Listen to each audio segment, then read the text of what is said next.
At 1:29 in the morning, a container ship nearly 1,000 feet long was drifting towards one of Baltimore's most important bridges. Police had already received the call. They were already stopping traffic, and in fact, the bridge was completely cleared of cars about 48 seconds before impact. 48 seconds. But 8 people were still on that bridge. 6 of them didn't make it home. So if the warning went out, if traffic was stopped, if everything worked, why did people still die? That's what we'll cover in this video. Now let's get into it. Let's go back a few hours. The Dali, a 984-foot Singapore flag container ship, had just departed Baltimore Harbor. Routine. It had done this kind of voyage dozens of times. There was a crew on board, 2 harbor pilots guiding it out, and absolutely nothing unusual happening. On the Francis Scott Key Bridge, above the water, a small crew of highway workers was doing overnight road maintenance. Again, routine. You do this work at night because that's when traffic is light. It's quieter. It's safer for everyone on the road. This wasn't rush hour. This was not a busy crossing. The conditions that night were actually one of the reasons the death toll wasn't far worse. From the outside, everything was completely ordinary.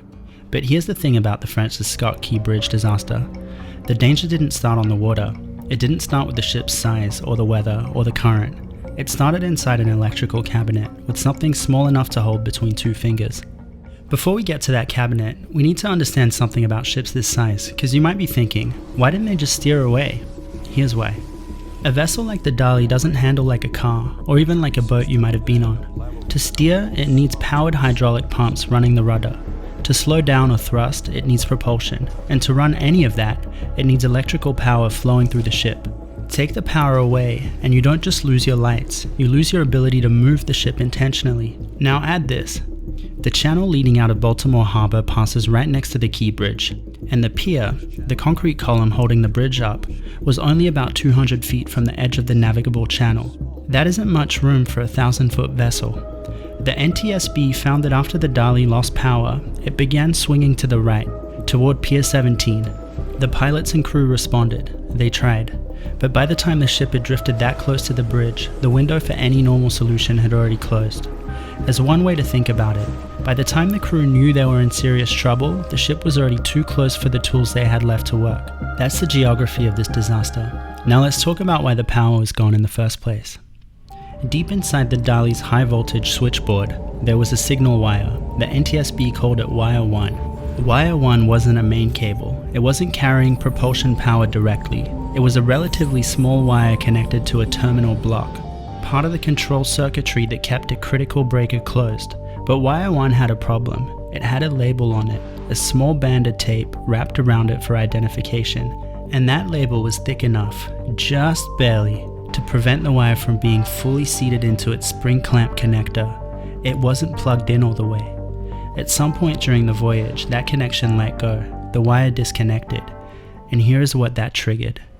The breaker opened, and it cut power to a transformer, and that knocked out the low voltage electrical bus, the system that powers lighting, control systems, and critical machinery across the ship.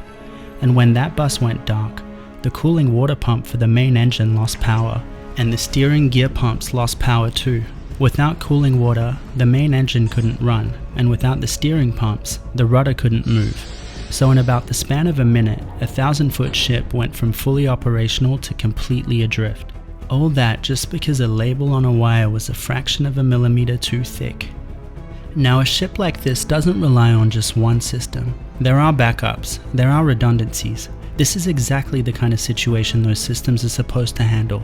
So why didn't they? The NTSB found 4 separate points where the recovery should have happened and didn't. Firstly, the main engine was configured to automatically shut itself down when cooling water pressure dropped.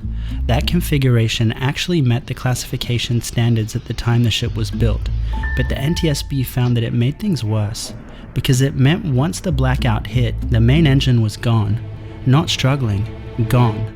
Second, the diesel generators that should have taken over were being supplied by a flushing pump, a pump designed for maintenance use, not emergency operation. It had no redundancy, and it wasn't designed to restart automatically after a power loss. So after the power went out, it didn't restart, and that contributed directly to a second blackout on the vessel. Third, the high voltage breaker controls were set to manual. The NTSB found that switching them to automatic wouldn't have prevented the blackouts, but it could have shortened the first one from 58 seconds down to about 10. Nearly a full minute of recovery time gone because of a mode setting. And fourth, when the emergency diesel generator finally kicked in, it took 70 seconds to connect, 25 seconds longer than required. Each one of these on its own might sound like a minor technical detail, but they happened in sequence, one after another, while the ship was drifting toward a bridge pier. The wire failed, the engine shut down, then the fuel pump didn't recover, then the breaker setting cost a minute, the emergency generator was late, and by the time any real recovery was possible, it was already too late. Here's where the story gets hard to sit with. About a minute after the ship first lost power, one of the pilots on board made a radio call to a shoreside dispatcher. He told them the Dali had lost propulsion. He told them to close the key bridge to traffic. MDTA police were already stationed at both ends of the bridge. They were there for the maintenance project. When the call came in, they moved immediately. Within minutes, the bridge was clear of vehicles.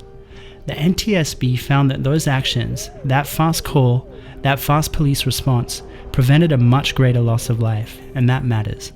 But the 7 workers on the bridge, the ones doing the overnight maintenance, they weren't notified. Not because anyone decided they didn't matter. The system just didn't have a way to reach them directly in that window. There was a mechanism to stop traffic from entering the bridge. There was no equivalent system to immediately alert the people already on it. The NTSB found that if the workers had been notified at the same time police were told to block traffic, they likely would have had enough time to drive to a section of the bridge that didn't collapse. The emergency call saved lives, that is true, but it also exposed the gap. The people driving towards the bridge were warned, but not the people working on it. There's one more layer to this.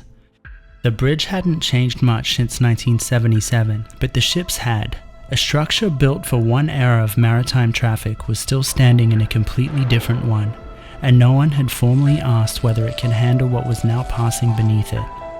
The NTSB released its final findings. The legal process is still moving as of mid-2026. The Justice Department has announced criminal charges against 2 corporate entities connected to the Dali's management and a technical superintendent. The charges include conspiracy, failure to report a hazardous condition, and obstruction.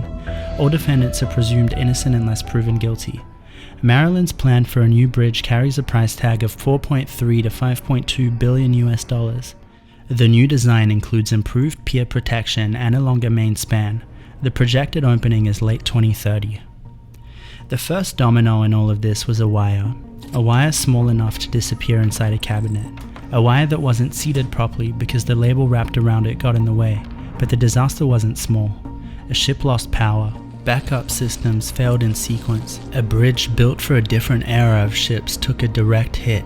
Traffic was stopped, but the workers on the bridge weren't warned in time. The collapse of the Francis Scott Key Bridge wasn't the story of one loose wire. It was the story of every system that assumed the next system would catch the failure. 6 people died on that bridge on March 26, 2024, and they were just doing their jobs on just another ordinary night